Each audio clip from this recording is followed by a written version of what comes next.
Olá, cientistas! Aqui quem fala é o professor Valmir Ramos Leite e hoje nós vamos aqui com mais uma aulinha. Hoje o nosso assunto é sobre sangue e lembrem-se, essa aula é voltada aos oitavos anos do ensino fundamental e espero que vocês gostem. Bora lá! Características básicas do sangue, cientistas. Ele é um tecido conjuntivo com vários tipos de células. E o interessante é que ele basicamente transporta tudo, né, de nutrientes a gases até as defesas do nosso organismo. Como que nós estudamos o sangue? Primeiramente, como ele tem um monte de coisa, a gente precisa separar o que tem nele. E geralmente nós fazemos isso por centrifugação, que separa os mais pesados dos mais leves, né? Aí nós temos a separação de todos os componentes do sangue. Aqui é um exemplo. Tiramos o sangue, colocamos na máquina centrífuga e automaticamente ela separa o sangue nos componentes que nós vamos estudar. Aqui é outro exemplo, uma imagem que mostra de uma forma bem resumida e simples todos os componentes do sangue. Mas do que é feito o sangue, cientistas? Três partes fundamentais: o plasma, né, que é a parte líquida do sangue, as células de defesa, que está o esquadrão que defende e protege o nosso organismo, e as hemácias, que deixam o nosso sangue vermelho. Detalhe: pegamos o sangue, passamos na centrífuga, minutos depois nós temos o plasma, né, que é a parte líquida, que tem as plaquetas, água que a gente toma, as proteínas, os alimentos que são produzidos pelo nosso corpo, hormônios, sais, minerais. Nós temos as células de defesa, na qual se enquadra aí os neutrófilos, os basófilos, os eosinófilos, os linfócitos e os monócitos, e a parte vermelha, com certeza, as hemácias. Isso é o nosso sangue de uma forma bem simples. O plasma, cientista, de uma forma simples, tranquila, ele é a parte líquida do nosso sangue. É aí que está basicamente 90% da água do nosso sangue.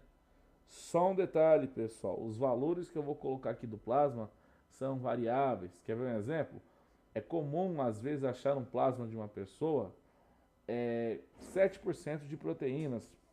Mas isso não quer dizer que o seu vai ter 7% de proteínas. Lembra do sistema digestivo: tudo que comemos vai para o sangue. Açúcares, é comum 6% açúcar, mas esses números são variáveis. 0% de gordura e 0% de sais e hormônios aí, né? Qual é o detalhe, cientistas? Dependendo do que vocês comerem, esses valores podem ser variáveis. Por isso que num exame de sangue, nós sempre pedimos para a pessoa estar em jejum. Falando um pouquinho das hemácias. As hemácias são lindas, pessoal. Um homem, geralmente um homem saudável, vai ter de 4 a 5 milhões de células vermelhas no sangue. Por isso que o nosso sangue é vermelho. As moças têm menos, de 3,5 a 4 milhões por gota de sangue, né? Detalhe: são as hemácias, relembrando, que deixam o sangue com a cor vermelha, né? Outro detalhe: são as hemácias que transportam o oxigênio e o gás carbono, ou seja, pega o oxigênio no pulmão, leva para o corpo, pega o gás carbono do corpo e devolve para os pulmões. São as hemácias que fazem isso. Aqui é um exemplo, a imagem do início do filme, do vídeo nosso. As hemácias aí, as células vermelhas, né, elas não têm núcleo aí, no caso dos mamíferos, né. O interessante aqui, cientistas, é que as hemácias são importantíssimas para transportar oxigênio. Falando em célula de defesa é mais tranquilo, né? Na verdade, o nome já fala, né? Elas são responsáveis por defender nosso organismo contra qualquer raça invasora que entrar nele. E o interessante é, do mesmo jeito que a polícia ou o exército, cada uma tem uma função. E o interessante, cientistas, é que se cada uma tem uma função, elas são diferentes. Exemplo: eu tenho os granulócitos, que são as células que têm grãos, que usam como armas. E os agranulócitos, que são células que não têm grãos, ou seja, ela defende o organismo de uma outra forma. Aqui é um exemplo, cientistas, ó. Repara bem: 3 blocos separados em cima, 2 blocos separados embaixo. Os blocos de cima são os granulócitos. A primeira célula com grão que a gente vai conhecer hoje nessa aula é o neutrófilo. O neutrófilo é lindo, maravilhoso, eu sou fã dele, tá? Sempre nas minhas aulas eu puxo muito o saco dele, né? Quem está assistindo teve minha aula já deve saber disso. Temos o eosinófilo, né? Também uma outra célula de defesa aí que possui grãos, muito importante aí no nosso organismo. Também nós temos, cientistas, o basófilo. O basófilo também é uma outra célula de defesa aí muito importante no organismo. Essas três células, elas atuam diretamente com os invasores inimigos ou nos processos de defesa. Agora, cientista, a gente tem uma outra célula especial que não atua defendendo o organismo ali contra diretamente o inimigo, que é o linfócito. O linfócito é muito importante, mas ele não precisa ir lá no seu corpo matar a bactéria, porque ele faz algo mais importante do que ir lá, né? Nós também temos, cientistas, o monócito. O monócito também não ataca diretamente o inimigo, então ele não precisa de grãos aí, toxinas igual ao linfócito. Falando dos neutrófilos, gente, o neutrófilo de uma forma bem simples é basicamente a primeira linha de defesa do seu organismo. Ou seja, ela é a matadora, seu corpo manda ela sempre em primeiro já para ter certeza que vai matar. Ela atua geralmente em infecção, ou seja, matando vírus e matando bactéria. Essa célula é muito importante. Se você sai de uma gripe é por causa dela. Geralmente eu comparo ela com a rota, porque o neutrófilo é um esquadrão de defesa especial, diferente dos outros, né? E geralmente o neutrófilo tem o núcleo dividido em 3 gomos.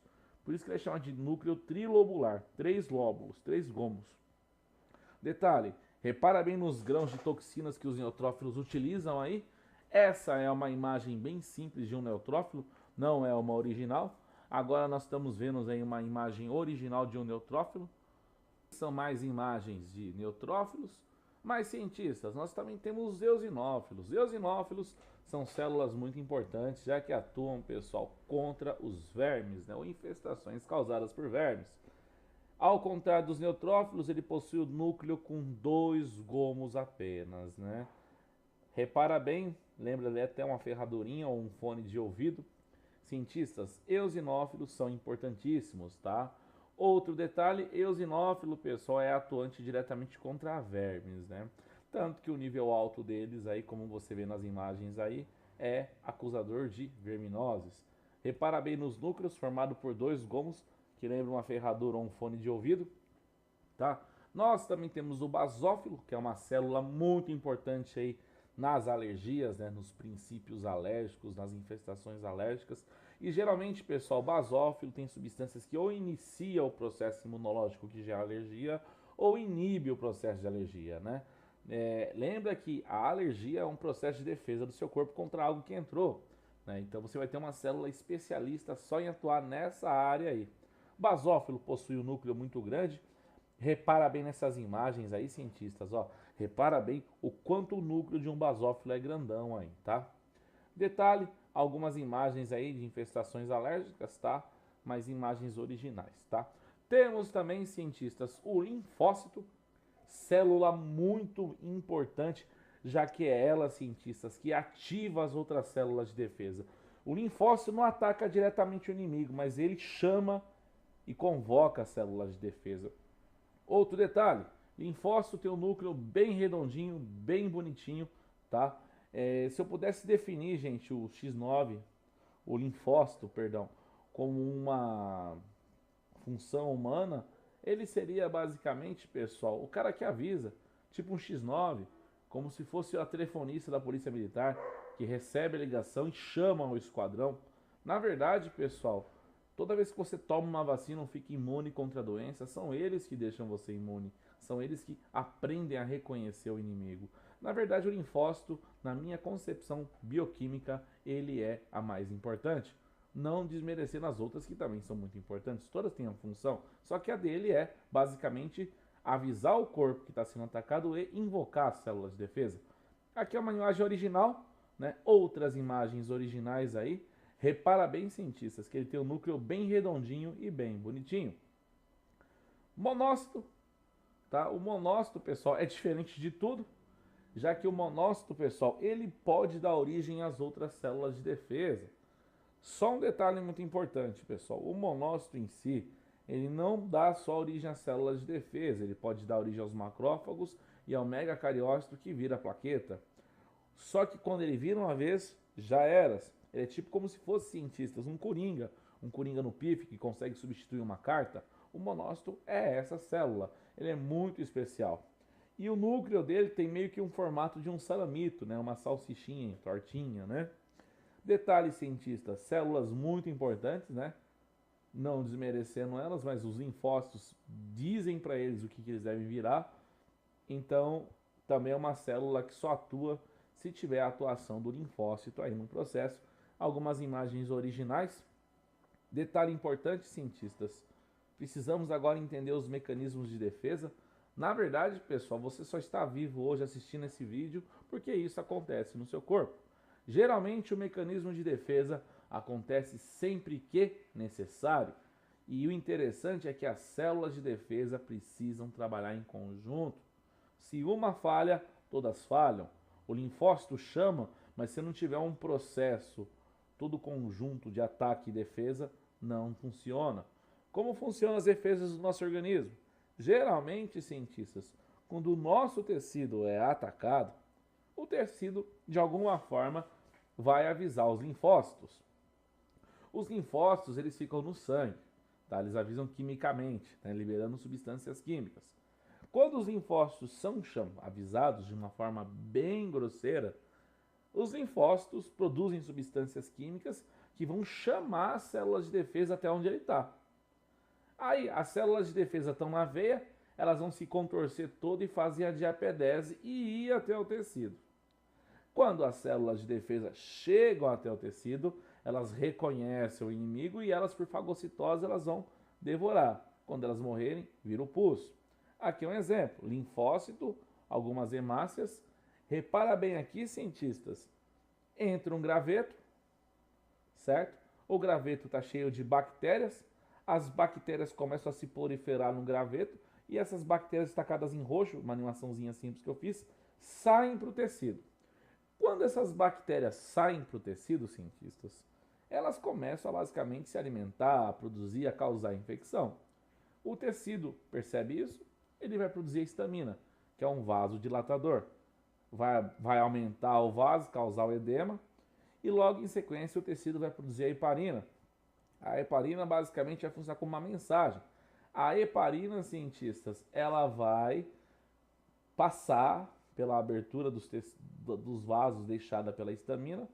Quando a heparina sai e chega até o linfócito recebe a informação que o tecido está sendo atacado. Automaticamente, o que ele vai fazer? Ele vai saber o que está acontecendo e ele vai começar a produzir substâncias químicas que vão chamar as células de defesa. Aqui é um exemplo bem simplesinho, cientistas. Chega aí os neutrófilos, repara bem, núcleo formado por 3 lóbulos, aí 3 gominhos, tá? Geralmente não é 1, não é 2, não é 3, são 10, 15, 20, 30 mil neutrófilos, tá? Aqui é um processo bem simples. Neutrófilos estão aí, eles vão precisar sair da veia, eles vão fazer a diapedese, se espremer todo pelas aberturas que tem entre as células do vaso sanguíneo. Chegando no tecido, pessoal, neutrófilo vai detectar o invasor, automaticamente ele vai por quimiotaxia chegar até o invasor e devorar o invasor. Quando ele devora o invasor, ele faz um processo chamado de fagocitose. Fagocitose, né? O processo na qual a célula devora o inimigo. Aí, cientistas, neutrófilos, não, são vários, eles começam a fazer o processo de capturar e destruir os invasores.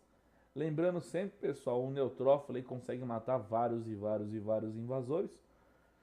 Só que, pessoal, eu não sei se vocês sabem ou se vocês lembram das minhas aulas anteriores aí, o neutrófilo, quando ele geralmente ele vem pro tecido, ele não volta, né? Aí imagina, ele tá jogando ácido nos invasores, destruindo os invasores, fagocitou aí todos os invasores. Aí, pessoal, vai chegar uma hora que automaticamente ele vai morrer. Quando ele morre, pessoal, ele vai dar origem a uma coisinha aí que vocês conhecem, branquinha aí que sai da espinha de vocês, chamada de pus. Tá? O pus que você vê nada mais é do que célula de defesa morta, mas que desceu até o tecido para poder proteger vocês, né? É assim que o nosso corpo elimina os invasores, cientistas. Espero aí que tenham entendido, é um resumo de um processo muito maior que isso. mas de uma forma bem grosseira é assim. Cientistas, aqui é uma imagem de livro que mostra bem isso, ó, os neutrófilos fazendo a fagocitose, saindo da veia e indo até o tecido destruir. E aqui é uma outra imagem que mostra o neutrófilo fazendo a fagocitose. Sistema BO, tá? É muito importante também, já que cientistas, é graças ao sistema BO que nós podemos saber como funciona o sistema de doação sanguínea, tá? Espero que vocês gostem dessa fase da nossa aula, é uma aula bem tranquila, bem simples de entender. Bora lá, cientistas. Pergunta: todo o sangue é igual? Para pensar, pessoal. Por quê? Se você acha que sim, por quê? Se você acha que não, por quê? Na verdade, pessoal, imagina a seguinte coisa. O que aconteceria? Imagina você, médico, se uma pessoa, um paciente seu recebesse um sangue diferente do dele. Ou o que aconteceria se recebesse um sangue igual? Na verdade, gente, vocês precisam ter a noção da seguinte coisa. O nosso sangue, ele identifica e ataca. E o interessante é, qualquer tipo de invasor, não importa qual seja, que seja diferente, desde que ele reconheça como indiferente, ele vai atacar. Pensa comigo, cientistas. Por que os jogadores de uma partida não podem usar uniformes iguais? Por quê? Por que os jogadores de times diferentes precisam usar uniformes diferentes? Ajuda em alguma coisa? Outro detalhe. O nosso sangue, para reconhecer e identificar os invasores, ele vai ter informações nele, tá? Essas informações, cientistas, funcionam como se fosse o uniforme de um time de futebol ou um tipo de identificação. Ah, mas professor, como assim? Imagina o seguinte: do mesmo jeito que jogadores de times de futebol, de funcionários de uma firma ou de alunos de uma escola precisam de uniforme para ser reconhecido como presente no meio ou participante ou parte do meio, o nosso sangue também precisa. E quais são os dois uniformes do nosso sangue? O uniforme A e o uniforme B. O nosso sangue tem dois tipos de uniforme, pessoal. O uniforme A e o uniforme B, de uma forma bem simples e resumida. Entenda a seguinte coisa: sangue que tem uniforme A vai ser sangue do tipo A. Sangue que tem uniforme B vai ser sangue do tipo B. Agora repara na seguinte coisa: o sangue A tem uniforme A, ou seja, ele reconhece o B como invasor, ou ao contrário. Outra observação: quando uma criança nasce com as duas informações, ou seja, o uniforme A e B, ela vai ter o sangue AB, tá bom? Por que eu falo isso? Geralmente, professor, mas tem o sangue AB, e aí? O AB geralmente é a informação, a seguinte coisa: o sangue da pessoa carrega as duas informações, a informação A e a informação B. Lembrando sempre que essa aula é uma aula de introdução ao processo. Na verdade, tem coisa bem mais complicada que isso, bem além disso. Detalhe: o sangue AB, como ele tem a informação A e a informação B, ele não reconhece nenhum dos dois tipos como invasor, tá? Se ele tem A e vem um A, é A, tá? Só que eu tenho uma regra. Tem um outro tipo de sangue que não tem identificação. Como assim, professor? Não tem, como se fosse uma pessoa sem uniforme. Esse sangue é o O, tá? O O, basicamente, cientistas, ele não tem informação nenhuma nele, tá? E o interessante, cientistas, é que nós precisamos saber da regra do uniforme, tá? Que é uma regra que eu uso na minha aula para poder entender como funciona os processos de doação sanguínea. Lembrando sempre, pessoal, se uma pessoa recebe o sangue trocado, ela morre, né? Então é muito importante essa aula, né? Muito importante você, como cientista, futuro médico ou enfermeiro ou qualquer da área, saber disso. Primeiro caso, pensa comigo, ó. Vamos supor que você está lá no seu hospital com um paciente do sangue do tipo B, indiferente de ser positivo ou negativo, que daqui a pouco a gente vai falar desse assunto. Qual dos sangues a seguir ele poderia receber? Sangue B recebe do A? Lógico que não. O sangue B reconhece o A como invasor, você ia matar o seu paciente na hora. O sangue B reconhece o B? Sim, é igual, ele vai aceitar. Agora o sangue AB, aceita o AB? Lembra que o AB traz o A junto. Trazendo o A, o que vai acontecer? Pau, pegou o A, morreu. Agora o sangue O. O sangue O não tem informação. Então ele não entende que é invasor. Então ele aceita. Na verdade, lembra, o seu sangue só ataca aquilo que ele reconhece como invasor. O sangue O não tem informação. Outro caso, você tem um paciente sangue A agora. Pensa comigo. Vamos lá, vamos usar a lógica. Que tipo de sangue ele pode receber? Pensa, cientistas. Usa a regra do uniforme. A recebe de A? Com certeza. É igual. A recebe de B? Pode até receber, mas vai morrer. Na hora que o B cair na corrente sanguínea do A, o A vai atacar e vai coagular o sangue na hora. E o AB? Pode doar pro A? Nunca, porque o AB vai trazer o que com ele? O B. E o B é inimigo do A, de uma forma grosseira. E o O doa pro A? Com certeza, o O não tem informação. O O não tem informação, o A não vai reconhecer ele como invasor. Terceiro caso. Agora pensa comigo, ó. Vamos supor que você tem um paciente de sangue AB. Vamos lá, que tipo de sangue ele aceitaria? Pensa, cientista. AB recebe de A? Lógico, ele não reconhece o A como inimigo, então ele aceita. O AB recebe de B? Com certeza ele não reconhece o B como inimigo, porque ele tem o B nele. O AB recebe de AB? Lógico, é a lógica, cientistas. O AB recebe de AB. E o AB recebe de O? Com certeza. Se ele aceita todo mundo, ele vai aceitar quem ele não conhece também. Ele não vai reconhecer como inimigo, já que ele não conhece. Então o AB, pessoal, basicamente aí recebe de todos os casos utilizando o sistema ABO. Agora pensa comigo. E se você tem um paciente de sangue O? Agora complica, presta atenção. Qual dos sangues ele pode receber? Pensa comigo. O O não tem informação. Se o A chega nele, ele reconhece. Pô, tem informação? O que é isso? Ataca. E o B? O B tem informação. Na hora que o B chega no O, ataca também. Informação. Se ele não tem, o outro que tem informação é inimigo. O O recebe de AB? Lógico que não. Agora imagina, o O recebe de O? Sim. Não tem informação, para ele é igual a ele. É assim que funciona, pessoal. O O é o melhor sangue para doar, mas é o pior sangue para receber. Agora vamos entender, cientistas, o fator RH. O fator RH e o sistema ABO estão juntos no sangue. Eu explico um separado do outro para depois ficar mais fácil compreender os dois. Tanto que geralmente em oitavo ano eu evito até de ficar ensinando o fator RH, por causa que o meu tempo no segundo S é curto. Mas pensa comigo, cientistas, ó, vamos pensar a lógica. Além do sistema ABIO, perdão, nós temos um outro sistema de reconhecimento, tá? Além da proteína A, proteína B, nós também temos o sistema RH, o fator RH. O que é o fator RH de uma forma bem simples? É como se fosse um anexo, uma coisa junto com o sistema BO na membrana da célula, tá? E isso também funciona como se fosse um tipo de chapéu junto com o uniforme. Ou seja, uma outra forma que o sangue precisa de identificar. O sangue que possui o fator RH, ele geralmente é chamado de RH positivo. E os que não possuem, negativo. Então, se você é A positivo, você tem informação A e você tem o fator RH.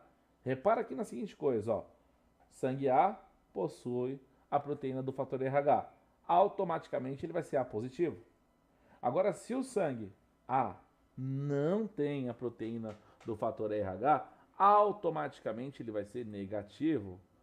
Qual é o detalhe, cientistas? B é a mesma coisa. Se o B tem o fator RH, B positivo. Se o B não tem a informação RH, B negativo. Tá bom? AB, mesmo esquema. Se o AB tem o fator RH, ele tem informação A, B e ainda tem informação RH. Agora, se o AB não tem a informação RH, ele vai ser AB negativo, porque ele não tem. Tudo bem?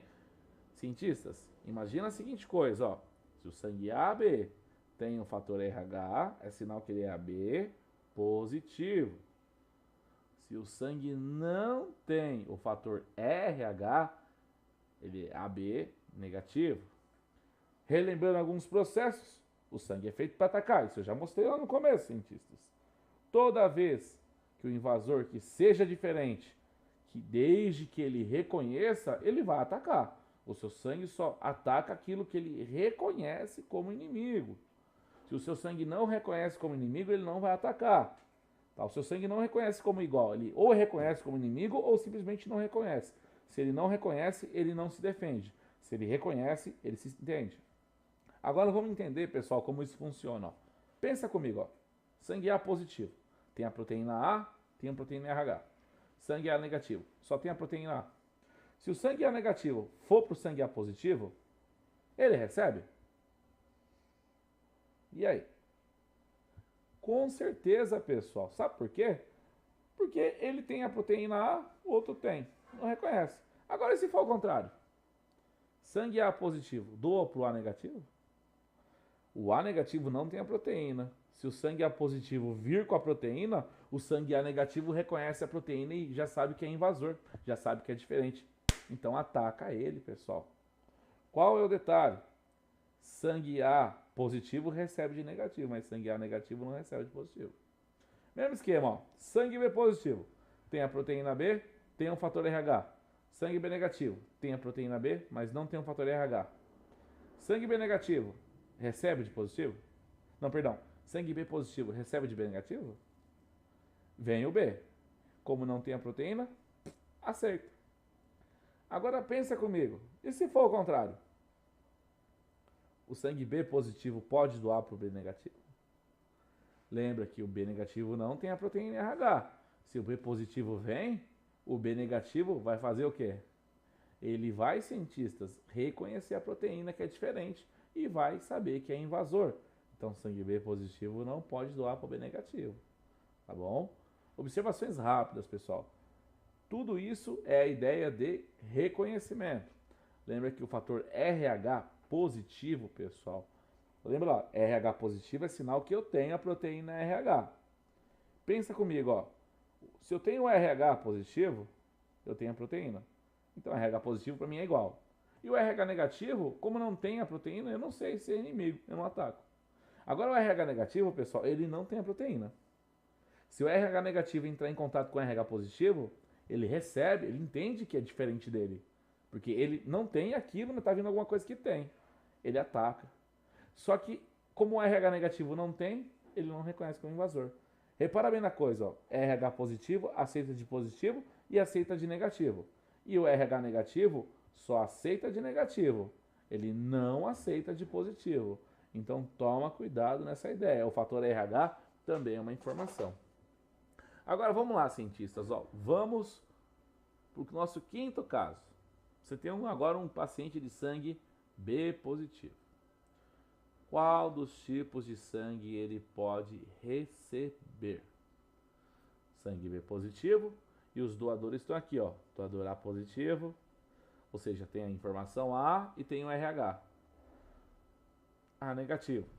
Tem a informação A igual a positivo, mas não tem o fator RH, por isso que é A negativo. B positivo. Tem a informação B e tem a informação RH, ou seja, tem os dois uniformes.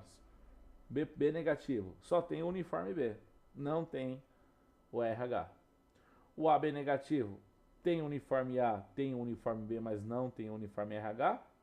O AB positivo tem o uniforme A, tem o uniforme B e ainda tem o uniforme RH. O O positivo não tem uniforme, mas tem o uniforme RH. E o O negativo que não tem nenhum tipo de uniforme, basicamente é limpo, não tem nada. Pensa comigo. A já não reconhece B, B já não reconhece A, automaticamente já elimina, tá bom? Diferente do fator RH, se ele reconhecer uma coisinha que seja diferente, ele já vai atacar. A reconhece B como inimigo, o B reconhece A, não funciona também. Então, nenhum tipo do A já doa. Agora vamos no fator B, ó. Pensa comigo, ó. B positivo, tem o B e tem a proteína. O outro vem com a proteína e com o fator, é igual a ele, então ele não vai atacar. Agora o B negativo. Quando o B negativo chega, ele tem o B. Mas como ele não tem um RH, o B positivo não vê ele como inimigo, então não vai atacar. Então B negativo doa para o B positivo. AB negativo. Lembra que junto com o B vem o quê? O A. E o sangue que vai receber só é B. Automaticamente não doa. Tá bom? Lembra, eu estou fazendo o mesmo esqueminha de doação lá do comecinho, só que agora eu estou usando os dois tipos de uniforme, AB e O e uniforme RH. Agora, pessoal, e o O? O não tem informação de uniforme A, B, O, A e B. Então, ele chegando pro B, o B já não reconhece isso. Ele tem um RH e o B tem RH, então aceita. E, pessoal, o O negativo é o lindo, tá? Ele não tem uniforme AB e ele não tem proteína, então ele basicamente ele é um ninja, ninguém vê ele. Ele tá lá, mas ninguém vê ele, como se fosse invisível. Então seu corpo não vai atacar, tá bom? É assim que funciona, cientistas. Ó, vamos lá, só mais um casinho, só para fixar aí, vai. Eu sei que a minha voz deve estar cansando vocês já, mas vamos lá, para escutar. Ó. Você agora tem um paciente A negativo. Qual dos sangues que eu vou mostrar aí na sequência vai doar para eles? Lembra, o sangue receptor é o A negativo. Doador, quem vai ser? A positivo. Pensa comigo. Outro doador, A negativo. Tem o A, o uniforme A, mas não tem a proteína. B positivo. Tem o uniforme B e tem a proteína RH. Ou seja, tem os dois uniformes. Sangue B negativo. Tem o uniforme B, mas não tem a danada da proteína RH. Agora vamos lá. Ó. AB negativo. Tem o uniforme A, tem o uniforme B, mas não tem o uniforme de proteína RH. O AB positivo tem o uniforme A, tem o uniforme B e ainda tem o uniforme RH. O positivo não tem uniforme nem A nem B, mas tem o uniforme RH. O negativo não tem nenhum tipo de uniforme e não tem nada de fator RH. A positivo não doa para o negativo. Lembra que o A positivo está trazendo o quê? A proteína RH. E o A negativo não tem. Então, se reconheceu diferente, ataca. A negativo, não, só tem o A. Aceita. O A negativo aceita de A negativo. Porém, já está na cara aqui, B. A reconhece na hora, tá? Diferente de ser negativo ou positivo. E B negativo pode não ter o fator RH, mas tem a proteína B, né? Então, é diferente da dele. Lembrando sempre, AB negativo tem a proteína A, tem a proteína B, como o sangue é A, ele reconhece o B como negativo, né? AB positivo, mesmo esquema, ele tá vindo pro A, mas ele tá trazendo o B junto, já vai dar merda, tá? O positivo, não pode. O O não tem informação, certo? Mas ele tem o fator RH. E o sangue A negativo não tem. Então o sangue negativo reconhece o fator RH como inimigo. Agora o O negativo não tem nada. Ele aceita tudo, pessoal. Ele aceita. O O negativo, pessoal, doa basicamente para todos. Ele não tem informação nenhuma nele. Então o sangue que receber não vai atacar. Tá bom? É esse o detalhe. É a junção dos dois processos juntos, meus cientistas. Regra, só para fixar. Sangue A positivo, o sangue A positivo, que tem a proteína A e tem um fator RH positivo, ele pode doar para quem? Ó, se você é sangue A positivo, foca nessa ideia. Sangue A positivo. Ele doa para o A positivo e para o AB positivo. Esses são os dois sangues que não vai entender ele como invasor. Agora, de que ele recebe? Poxa, se eu tenho sangue A negativo, de quem que eu vou receber, professor? Pensa comigo, ó. Você vai poder receber de A positivo, A negativo, O negativo e O positivo. Vamos lá. Relembrando. Sangue A negativo. Se você tem sangue A negativo, de quem que você vai poder doar? A negativo, pessoal, você é de boa. Você tem a proteína A e você não tem o fator RH. Então você é de boa.